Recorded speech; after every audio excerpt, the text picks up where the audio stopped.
តែជម្រាបសួរលោកគ្រូនេះខ្ញុំឡាននេះจะ2016ខ្ញុំទៅនឹងកាត់បានបាទ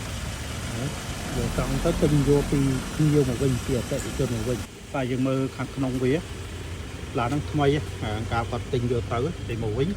ទៅដល់ថ្មីដដែលបាទមើលខាងក្នុងវាក្នុងកាប៊ីនណាបាទគឺសាច់ពីជាហៀងវានេះខ្ញុំយកមកតាន់ធ្វើអីដែរខ្ញុំគ្រាន់តែលាងទឹកទេអត់មានយកទៅប៉ះកោអីថែមទេយកមកពីព្រឹកមិញហ្នឹងផ្លាកលេខពទីមានជ័យ016តែ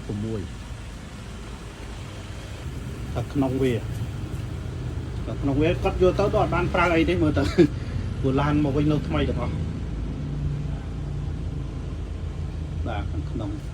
ស្អាតតែអីនៅថ្មីទាំងអស់នេះមិនខ្ញុំចេះថានិយាយទេឥឡូវលោកគ្រូមើលបាទគ្រឿងសំណុំវានៅថ្មីទាំងអស់លោកគ្រូមានតម្រូវការអាចឆាតចូលនៅក្នុង Messenger ឬក៏តាមលេខទូរស័ព្ទឬក៏ Telegram ដែលមាននៅក្នុង Facebook ឬក៏ YouTube